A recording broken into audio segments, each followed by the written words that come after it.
Hello there. Today's video is going to be the first in a series discussing one-ship squads in Star Wars Squadrons. For this first video, we'll be looking at running 5 fighter-class starships.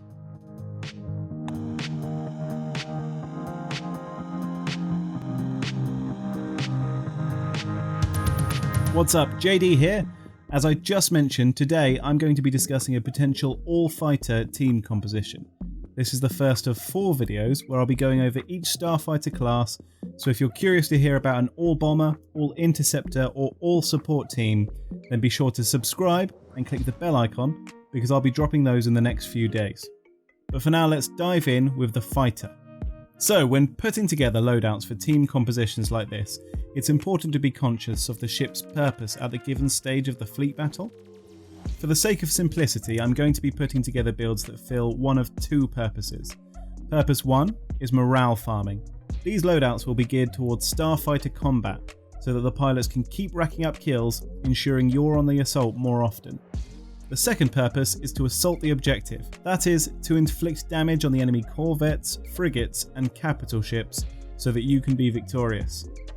I should be clear as well and say that by limiting your team composition to one ship type, you are definitely handicapping yourselves. These loadouts aren't meant for high-level competitive play, they are for players who are happy experimenting with compositions and looking for fun, exciting, and niche ways to play. That said, if you're competent pilots, there's absolutely no reason why you can't score victories using these builds. In this video, I'll prepare builds for both the New Republic and for the Imperials. I will start off with the New Republic, however, I will provide timestamps in the description for those who are after specific information or want to jump to the Imperial section. The New Republic's fighter class ship is the iconic X-Wing. For the first build, I'll put together something that should be a competent morale farmer.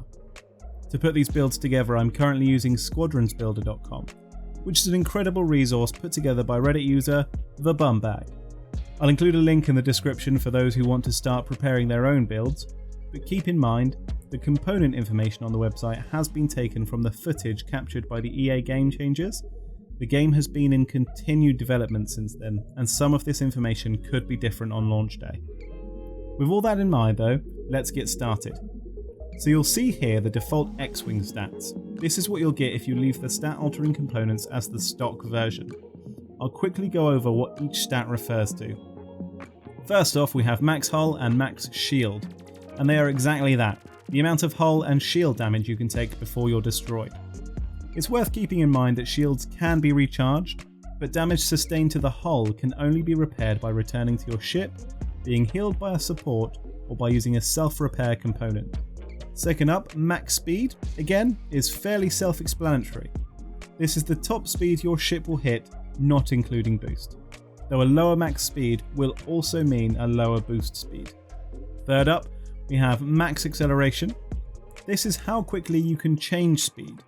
This is particularly useful because your pitch and yaw rate is greatest at 50%. So being able to bounce between 50 and 100% as fast as possible will help you outmaneuver other craft. Maneuverability refers to your ability to pitch and yaw at all speeds. It will help you to keep other ships in your sights and keep from being outflown. Right, for our morale farming X-Wing build, I'm going to prioritise maneuverability. My theory behind this is that you'll stand a better chance of keeping enemy ships in your sights, and when being tailed, you should be better able to lose them. So let's go through the components one by one. So for our primary weapon, I would choose either the standard cannon or the, and I'm going to slaughter the pronunciation here, the Berserker burst cannon. The decision should really come down to the pilot flying this ship. If you're able to fire very accurately, then the Berserker burst is best due to its slightly higher DPS, which is damage per second. If you tend to follow your target getting quite a few misses before you hit your mark, then the default is going to be your winner. This is due to its larger clip size, with only a marginally lower DPS, meaning you can keep firing for longer before needing to recharge. For the engine, I'm going to go with the Corsair Micro Thrust engine here. We'll take a loss in top speed and acceleration, but gain a bonus in maneuverability, which is our focus here. If speed is more important to you though, then the Quad-X jet engine might be useful. No change in your main stats, and you'll be able to build boost faster at the expense of faster boost expenditure. Incom Slam engine is also a top engine due to its ability to gain boost without full power committed to engines, the drawback being a loss in top speed.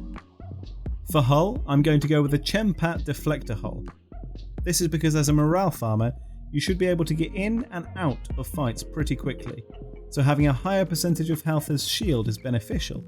If you notice shields getting low, then bug out and recharge before rejoining the fight. For shields, we're going to go with the Chempat Fortified Deflector here.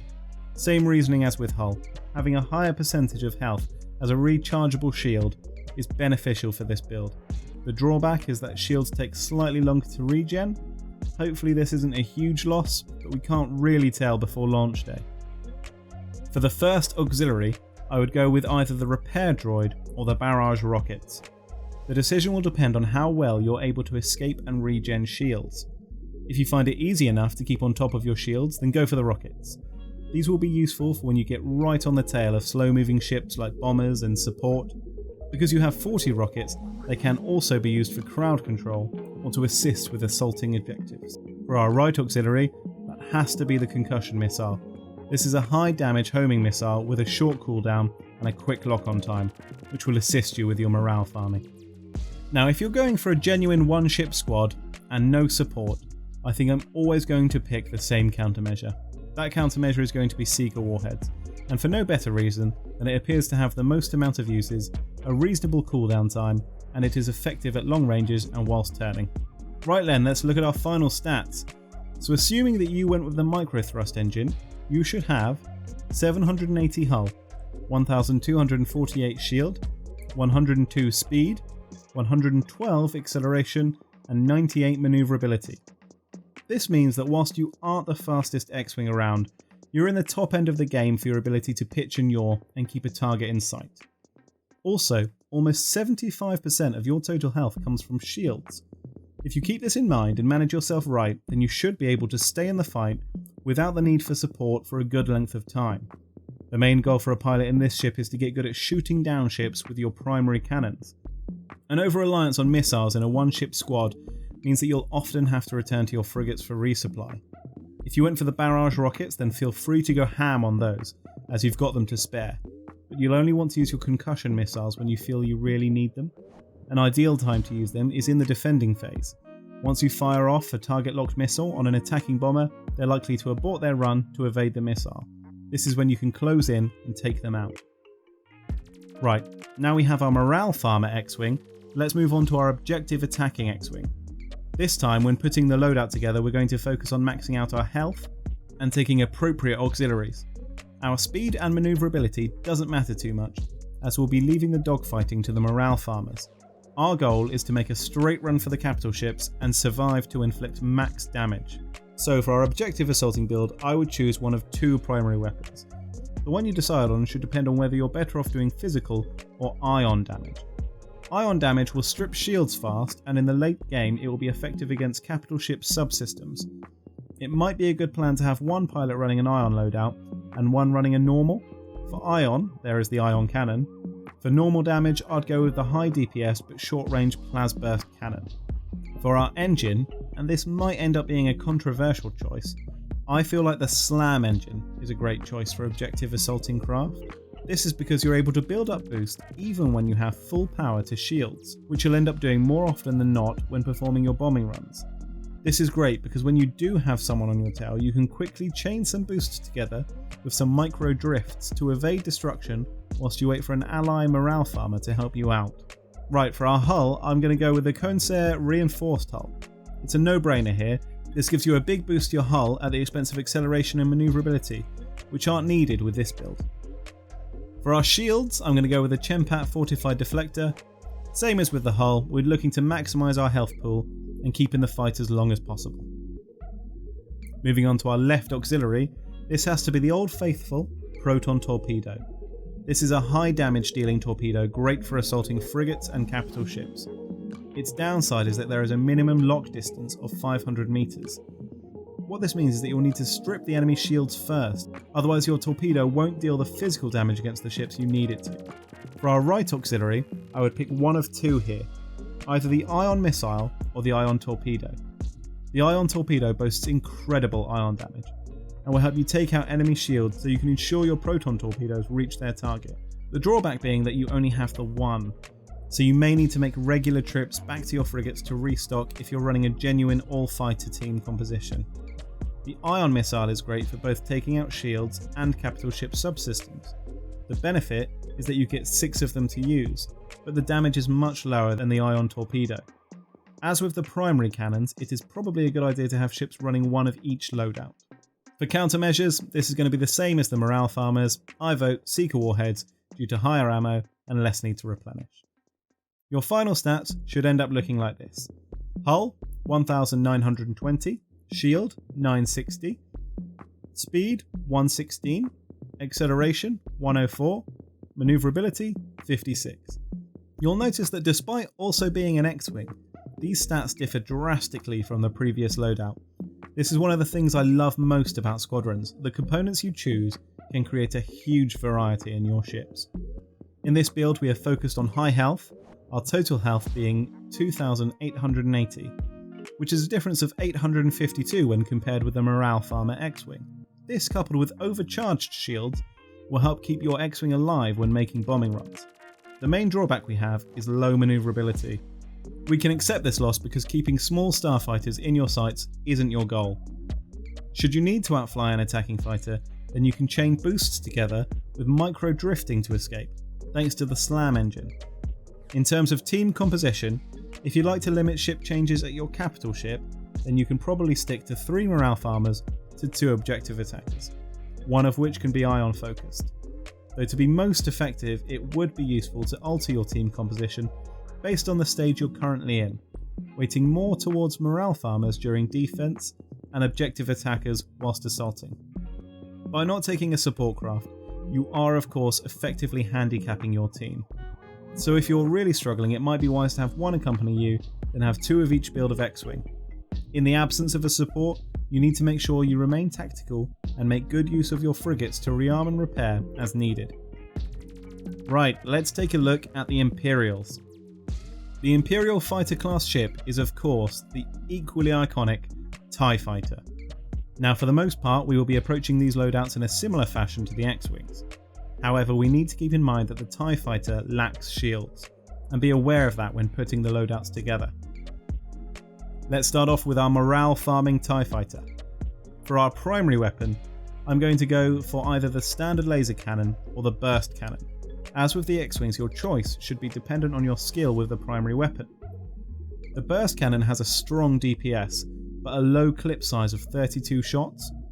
At 4 shots a second, that's only 8 seconds of fire before you need to recharge, so you need to make sure all 8 seconds are on target. If they are, then you'll be able to take out almost anything. If you miss more often than you hit, then stick with the standard cannon. For our engine, I think the twin microthrust engine. Same as with the X-Wing, the Morale Farmer is all about keeping targets in our sights. For the ship's hull, I'd go with one of a number of choices. We can make our TIE one of the most manoeuvrable ships in the game if we choose the Agile hull. This fits our build, but leaves us with only 1600 hull, which is fine if you're exceptional at avoiding missiles and laser fire, but without a support it could prove too risky. If you want to play it safe, I'd go with the standard hull. Right, for our left auxiliary, without rechargeable shields, then it's probably best to take the repair system component here, especially if you chose the Agile hull. This will allow you to regain about a quarter of your health. There's a 30-second cooldown with an 8-second duration, which effectively means that if you're smart and keep on top of things, you can regen just over 400 hull every 38 seconds during an engagement. Don't worry about saving it for an emergency. If you've sustained more than 400 damage, then use it, and use it often. The next auxiliary could be one of 2. You could either go with a trusty concussion missile. 6 high damage quick lock-on missiles will help you with your morale farming. But you also can't go wrong with the ion missiles. Seeing as all your opponents have shields, this will help you rid them of this so that you can finish them up with primary weapon fire. Countermeasures. Do I even need to say? Seeker warheads. Though feel free to go for something else if you prefer. You're so manoeuvrable in this build that actually you can probably get by just evading missiles. Right, let's take a look at our final stats. Assuming you went for Agile hull, then you should have 1600 hull, 105 speed, 170 acceleration, and 120 manoeuvrability. This build is more delicate than the X-Wing morale farmer, but it's better in every other way. It's faster, it can change speeds more rapidly, it can turn and manoeuvre faster, its weapon is more deadly. This is what you need to use to your advantage. You need to fly rapidly and aggressively. If you do find yourself in danger, then you can use your fight or flight style power shunting ability. Either shunt power to engines for an immediate boost to escape, or shunt power to lasers in the hope you destroy your opponent first. Overall, I can see this being a really fun build to play. Finally, we have our objective attacking TIE Fighter. As with the X-Wing, our focus is going to be on beefing up our hull and taking high damage weapons. For our primary weapon, you should make your choice between physical or ion damage again. As with the X-Wing, it's probably best to have one person from your team taking one of each loadout.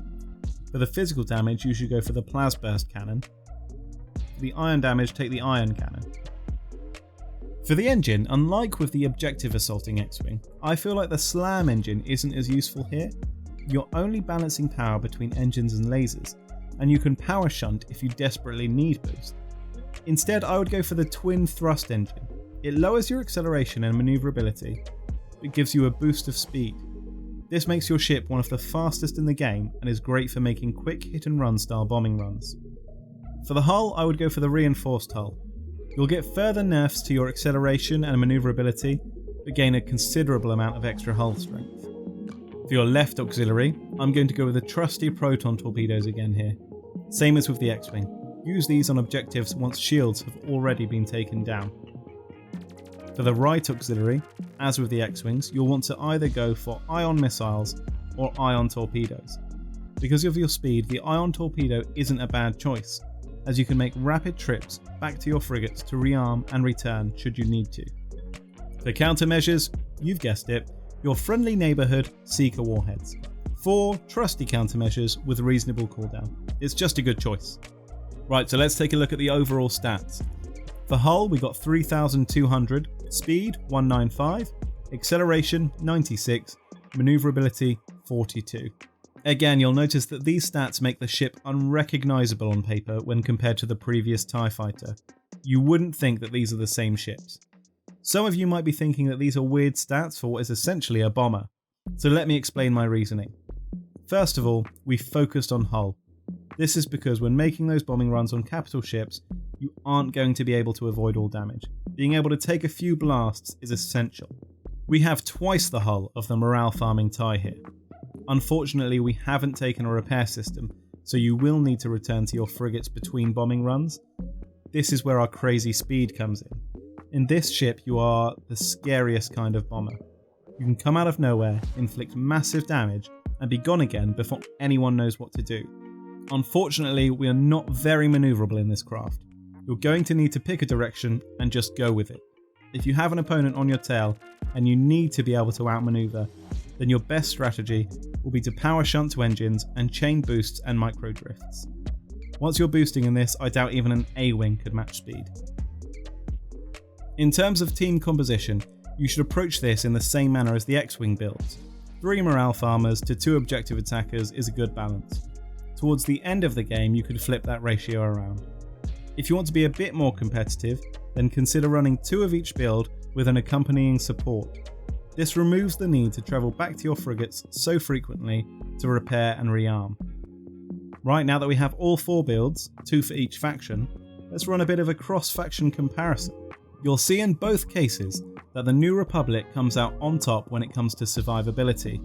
Their regenerable shields are a definite advantage, but the Imperials have higher damage and higher speed. When playing fleet battles, you're likely to spend significant amounts of time playing either faction. It's important to be aware of your faction's strengths. If you're in the New Republic, make sure you're overloading those shields and managing the direction they're facing to be as survivable as possible, even in the most dire situation. If you're an Imperial, use your speed and firepower to keep the New Republic on the defensive. Don't be afraid to shunt power to a given system when the need arises. I wish you all the best of luck up there when the game comes out. If you're interested to hear my take on some more one-class setups, then be sure to like this video, subscribe, and hit the bell icon so that you can be notified about future videos. I'm also curious to hear your thoughts on these builds. Are you thinking of trying out an all-fighter squad with your friends? Let me know if you give this a go after launch day. But that's all for now. Thanks very much, and I'll see you next time.